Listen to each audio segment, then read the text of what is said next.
ამ ბალახის საკრეჭის გადასაადგილებლად მე მასზე ძალის გამოყენება მჭირდება, მაგრამ ასევე მნიშვნელოვანია აღვნიშნო, რომ ძალაც შემზეც მოქმედებს. შემიძლია ეს გიჩვენო, თუ ვეცდები ბალახის საკრეჭს უბიძგო ისე, რომ თავი არ შევიმაგრო, მაგალითად ერთ ფეხზე ვიდგე. თქვენ შეიძლება ეს იცოდეთ ნიუტონის მოძრაობის მესამე კანონად, სადაც ხოლო მოქმედებას აქვს თანაბარი და საპირისპირო რეაქცია. ნიუტონის მოძრაობის მეორე კანონის გამოყენებით, სადაც ძალა ტოლია მასის და აჩქარების ნამრავლისა, შეგვიძლია გამოვთვალოთ თითოეული ობიექტის შედარებითი აჩქარება. თუ უგულებელყოფთ ყველა ხახუნის ძალას, მაგალითად ბალახის საკრეჭი მანქანის ბორბლებსა და მიწას შორის არსებულ ხახუნის ძალას, და თუ ბალახის საკრეჭი მანქანის მასა იგივეა, რაც ჩემი მასა, ორივე ერთნაირი, აჩქარებით დავაჩქარდებოდით საპირისპირო მიმართულებებით. როგორც კი ჩემი ხელები ბალახის საკრეჭი მანქანის სახელოს მოშორდება, ჩვენ შორის ძალაც მთავდება და შესაბამისად აჩქარებაც ორივე მიმართულებით წყდება. მაგრამ ორივეს გვექნება საბოლოო სიჩქარე, რომელიც სხვადასხვა მიმართულებით მოძრაობისას შეგვჭება. და სინამდვილეში შეგვიძლია გამოვთვალოთ ჩვენ შორის შედარებითი სიჩქარე იმპულსის შენახვის კანონის გამოყენებით.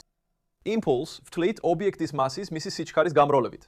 და თუ ამ მაგალითზე გამოვიყენებთ იმპულსის შენახვის კანონს, შეგვიძლია ვთქვათ, რომ ბალახის საკრეჭი მანქანის საბოლოო იმპულსი ტოლია ჩემი საბოლოო იმპულსის. ეხლა მე ვიცი ჩემი მასა. ასე რომ რეალურად შემიძლია გამოვთვალო სიჩქარე, რომლითაც უკან გადავიწევი. იმის მიხედვით გამოვიყენებ ძალიან მძიმე ობიექტს. მაგალითად, ამ ბალახის საკრეჭ მანქანას, რომელიც ნელა მოძრაობს, თუ ძალიან მსუბუქ ობიექტს, რომელიც სწრაფად მოძრაობს.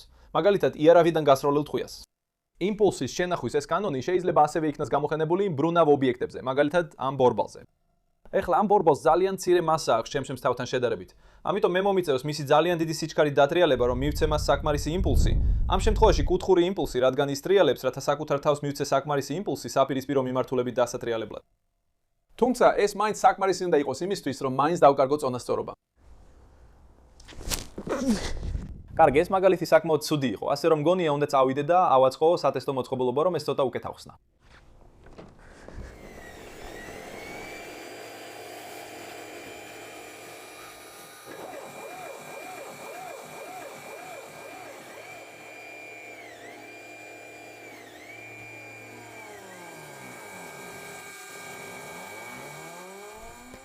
ეხლა რეაქციის ბორბლები ზუსტად იმავე პრინციპით მუშაობენ, როგორც ის ველოსიპედის ბორბალი.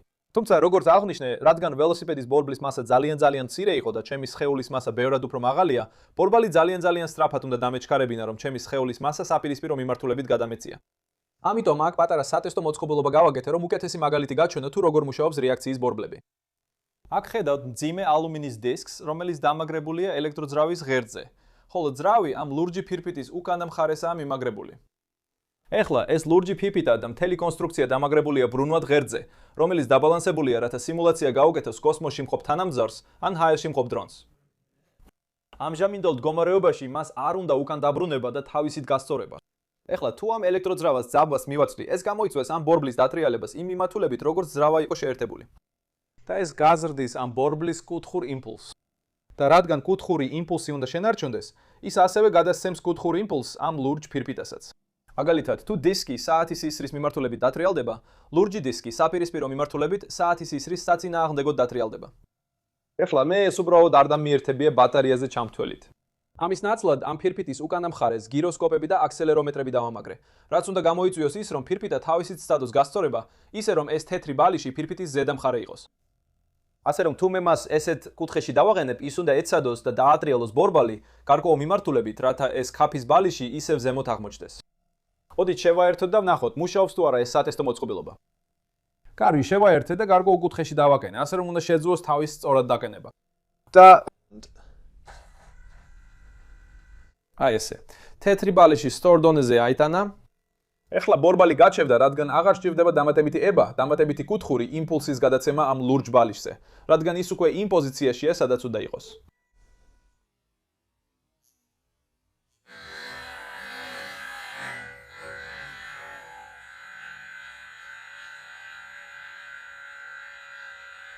ამ ტესტის მოწყობილობის კიდევ ერთი საინტერესო მხარე ის არის, რომ თუ ამ ლურჯ ფირფიტას გარე ძალას მოვახდენ, გიროსკოპები და აქსელერომეტრები ამას დააფიქსირებენ და შესაბამისად ბორბალს იმ მიმართულებით დაატრიალებენ, საითაც მე ვაცვი ძალას, რათა ბორბალმა მთელი კუთხური იმპულსი შეიწოვოს. მოდი ვცადოთ. ხედავთ ამას, ის ატრიალებს ძრავს გარკვეულ მიმართულებაში, რათა შეიწოვოს ამ ლურჯი ფირფიტის ბრუნვა.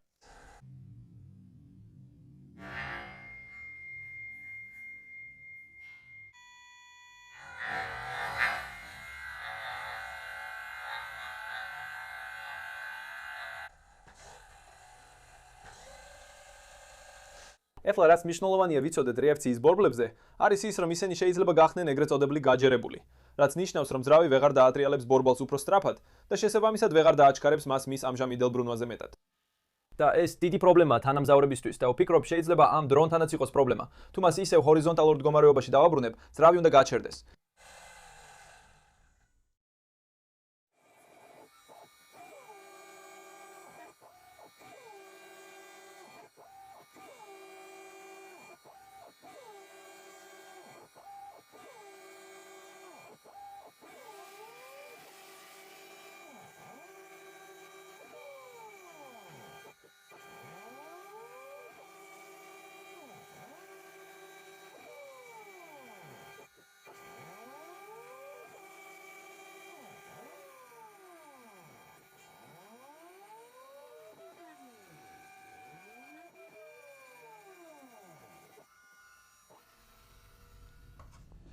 ეხლა უკვე ორი ბორბალი მაქვს.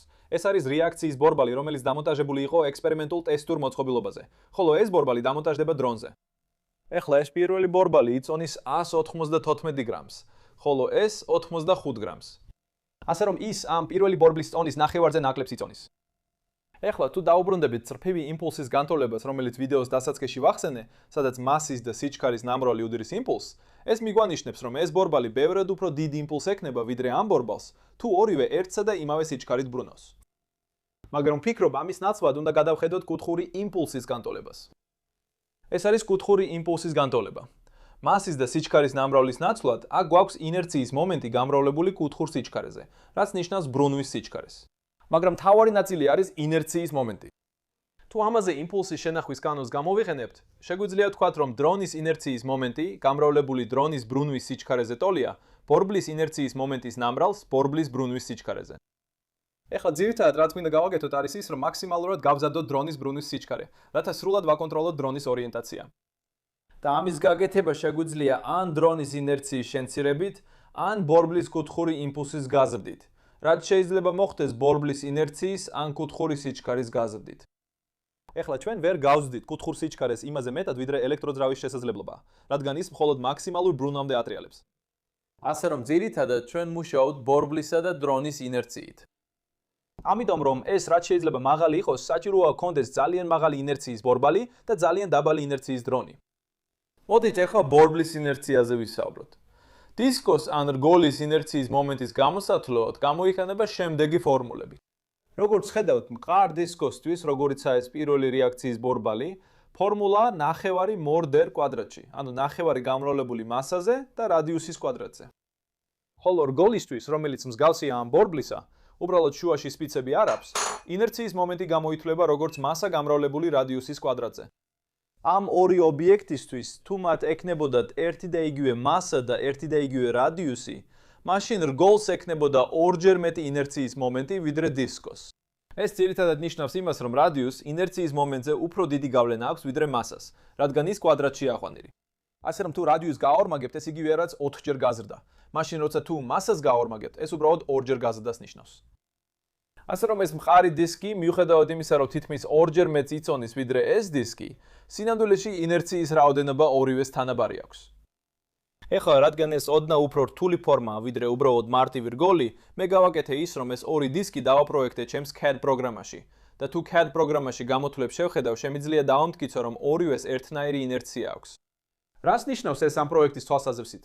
აქ მაქვს ორი რეაქციის ბორბალი, ორივეს აქვს ერთნაირი ინერციის მომენტი და როცა ერთსა და იმავე ელექტროძრავზე დავამაგრებ, ორივეს ექნება ერთნაირი კუთხური სიჩქარე.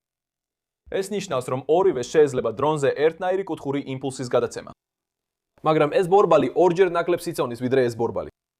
რაც არა მხოლოდ შეამცირებს დრონის საერთო წონას, რადგან ეს აშკარად ბევრად ნაკლებს იწონის, არამედ იმედია გაზრდის დრონის ფრენის ხანგრძლივობასაც. ასევე საშუალებას აძლევს დრონს გამოიყენოს ბევრად პატარა ძრავები ამ ბორბლის ასაწევად, ვიდრე ამ ბორბლის შემთხვევაში. რაც შესაბამისად შეამცირებს დრონის ინერციას, რაც ასევე დაეხმარება დრონის კუთხური სიჩქარის გაზრდას. ასე რომ არა მხოლოდ შევინარჩუნეთ ინერცია უცვლელად, არამედ შევძელით დრონის ინერციის შემცირება, რაც, როგორც უკვე აღვნიშნე, ძალიან მნიშვნელოვანია კუთხური სიჩქარის გასაზრდელად და შესაბამისად დრონის კონტროლის ქვეშ დასატოვებლად. ამიტომ ვფიქრობ, დროა დავიწყოთ ამ დრონის აწყობა.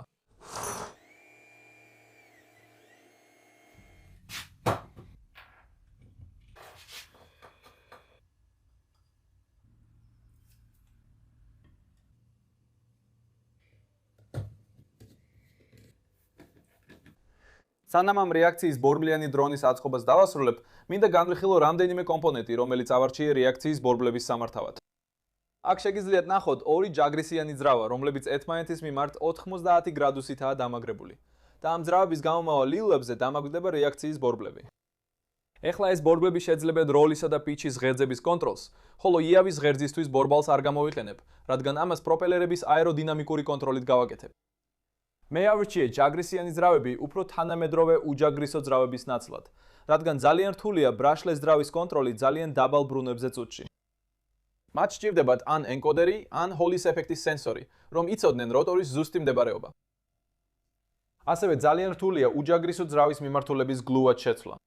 მიუხედავად იმისა, რომ დრონის სიჩქარის კონტროლერები შეუძლიათ უჯაგრისო ძრავის მიმართულების შეცვლა, ისინი ჩვეულებრივ ძალიან მკაცრ დამოხრუჭებას და ძალიან მკაცრ აჩქარებას ახორციელებენ მიმართულების შეცვლისას. და ვფიქრობ, ეს გამოიწვევს პრობლემებს რეაქციის ბორბალთან, როცა დრონი ჰაერშია.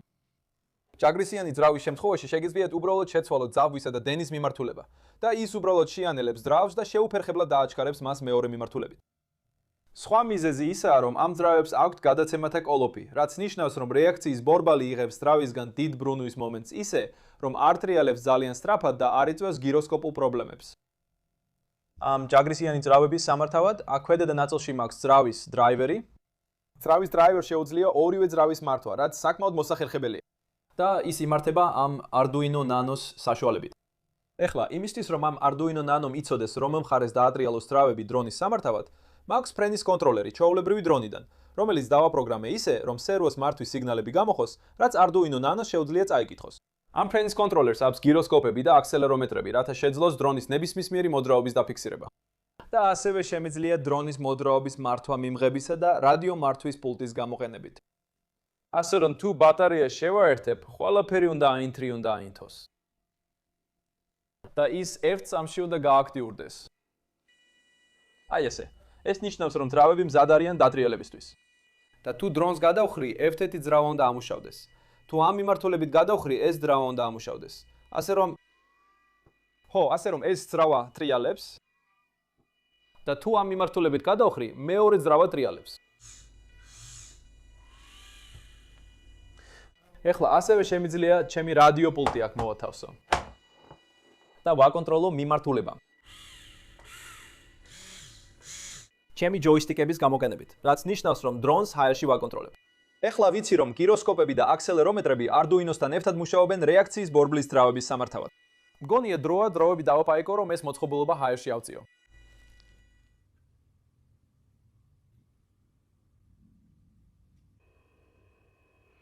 ეხლა შეიძლება გაიფიქროთ, თომ, რატო ცდილობ დრონის მართვას რეაქციის ბორბლებით? დრონები ისედაც მშვენივრად დაფრინავენ. სრულიად გულწრფელად რო გითხრათ, არ მაქვს წარმოქმნა. სინამდვილეში რეაქციის ბორბლის ფიზიკა საკმაოდ საინტერესო მგონია, განსაკუთრებით იმპულსის შენარჩუნების პრინციპი. და თუ ეს დრონი არ გაფრინდება, ეს უბრალოდ დიდი დროისა და ფულის დაკარგვა იქნება. და თუნდაც ეს დრონი არ გაფრინდეს, მაინც რაღაც ვისწავლე და იმედი მაქვს თქვენს რაღაც გასწავლეთ. მაინც ძალიან მინდა რომ ეს რამე გაფრინდეს.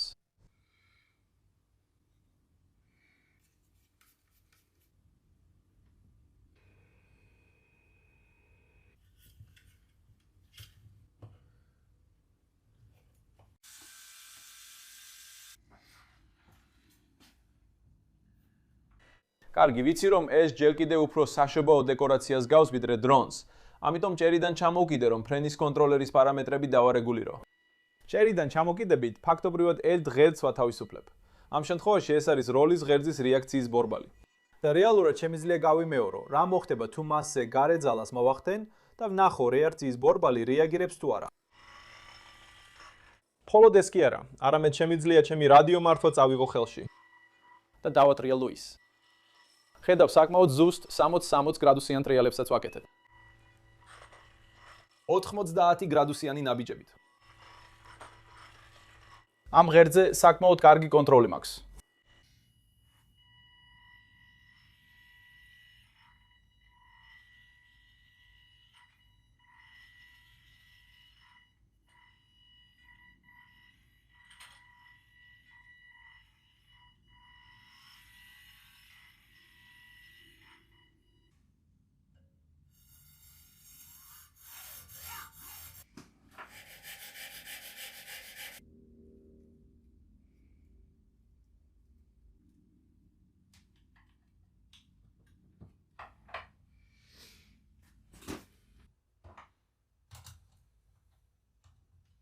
ასე რომ რეაქციის ბორბლის დრონი ახლა დასრულებულია და იმედია ახლა ცოტა უფრო დრონს გავს ვიდრე ადრე, ზემოთ და ქვემოთ დამაგრებული პროპელერებით.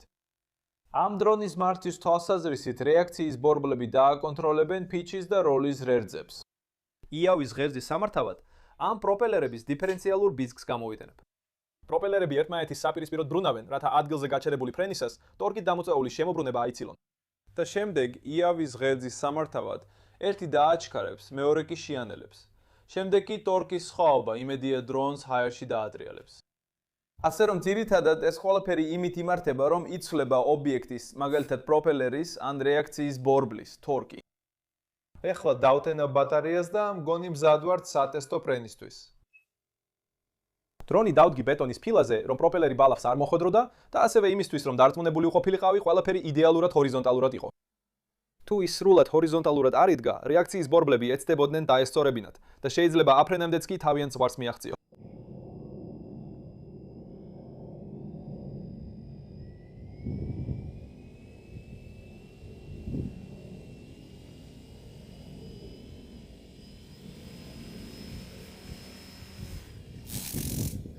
მოდით კიდევ ერთხელ ცადოთ. და კიდევ ერთხელ.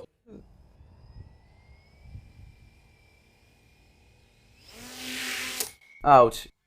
დროა ცოტა შევაკეთო. ასე რომ რამდენიმე ცვლილება შევიტანე, მხოლოდ ძველი გატეხილი პროპელერების შეცვლის გარდა. საინტერესოა, რატომღაც ფიჩის რეაქციის ბორბალს ბევრად ნაკლები ბრუნვის მომენტი აქვს, ვიდრე როლის რეაქციის ბორბალს. რაც ძალიან უცნაურია, რადგან ორივე ერთი და იმავე მომწოდებლისგან ვიყიდე და ორივე ერთნაირი სიმძლავრის ძრავებია. ორივე ერთსა და იმავე ბრუნვაზეა გათვლილი და ასევე ერთნაირი გადაცემათა შეფარდებით. მაგრამ რატომღაც ამ ბორბალს ბევრად მეტი წინააღმდეგობა ან ბრუნვის მომენტი აქვს, ვიდრე ამ ბორბალს. არ ვიცი, აქვს თუ არა მას განსხვავებული გადაცემათა შეფარდება ან განსხვავებული მაგნიტები, მაგრამ რაც გავაკეთე, ეს არის ის, რომ ფრენის კონტროლერის პარამეტრები შევცვალე ისე, რომ ეს ბორბალი უფრო სწრაფად ტრიალებდეს, ვიდრე ადრე ტრიალებდა. ასევე შევცვალე ბატარეა უფრო მაღალი ძაბვის ბატარეით, რომელიც ძრავებს მეტ სიმძლავრეს მისცემს და ასევე უფრო მაღალ ბრუნვერს, რაც რეაქციის ბორბლების გაჯერებას ცოტა უფრო დიდ ხანს შეაფერხებს. ამ ბატარეის დასაბალანსებლად ამ ფერხზე ტყვის წონები დავამატე და ჩემი გეგმა შემდეგი ფრენისთვის ასეთია. ბევრი პროპელერი აღარ დამრჩა, მაგრამ ვაპირებ, რაც შეიძლება სწრაფად ავწიო ჰაერში და ვნახო, შეძლებენ თუ არა რეაქციის ბორბლები მართვის აღებას. ფიქრობ, თუ ძალიან დიდ ხანს დავრჩები მიწაზე, რეაქციის ბორბლები ცდილობენ მიწას შეეწინააღმდეგონ, რომ გადააგორონ და დახარონ და საბოლოოდ ისინი გაჯერებას აღწევენ მანამ, სანამ აპარატი აფრენასაც კი მოასწრებს. მოდით კიდევ ერთი სატესტო ფრენისთვის გავიტანოთ.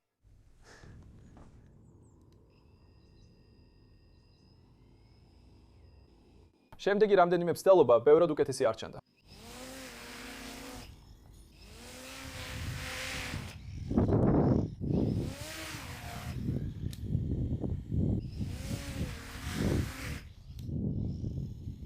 მაგრამ შემდეგ ამ ფრენის შენელებულ ჩანაწერს ავაკვირდი და მივხვდი, რომ დრონი თავის იაო ღერძზე ტრიალებდა.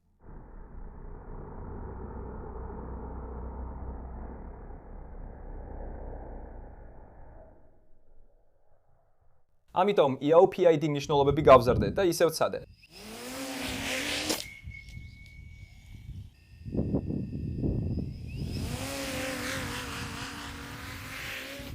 ეხლა იაო ღერძი თითქოს იკავებს პოზიციას და მგონია, რომ წარმატებასთან ახლოს ვართ.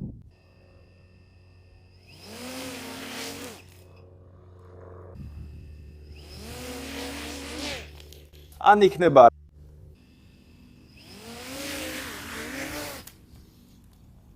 მაგრამ შემდეგ ეს მოხდა.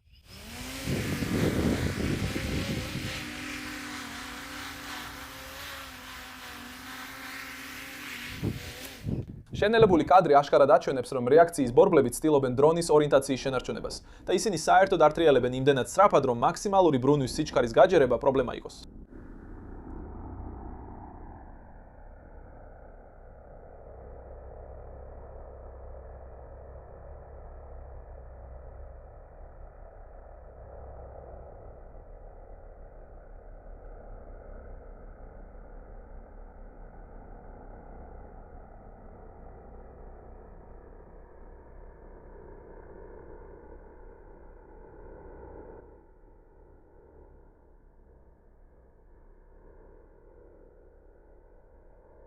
მიუხედავად იმისა, რომ ეს 8 წამიანი ფრენა წარმატებული იყო, შემდეგი ფრენა საკმაოდ ძიმედ დაეცა. შედეგად ზედაძრავის სამაგრი გათვდა. ასე რომ როცა ეს პროპელერიანი რეაქციის ბორბლიანი კიუბსა დრონი განადგურების პირას იყო, დრო იყო ბოლოს ატესტო ფრენისთვის.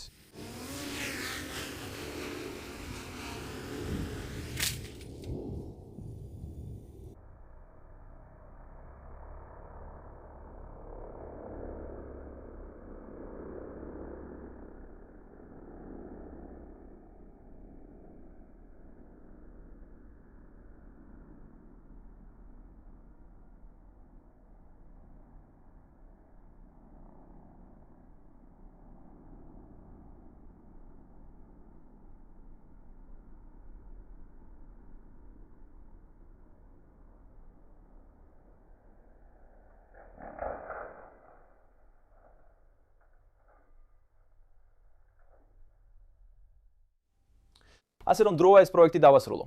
ეს საკმაოდ ხანძლივი პროექტი იყო და ვიდეო საკმაოდ გრძელი გამოვიდა. საბოლოოდ ყველაფერი დასრულდა ზედაძრავის სამაგრის განადგურებით და იმ ბოლო ავარიამ ასევე მოახერხა ორივე რეაქციის ბორბლის მოცილება ძრავის ღერძებიდან. ამ ფეხებში რამდენიმე ბზარია და მგონი ჩარჩოც აქ გვერდზე გაბზარული. ასე რომ თუ კიდევ მინდა ვცადო, აუცილებლად სჭირდება შეკეთება.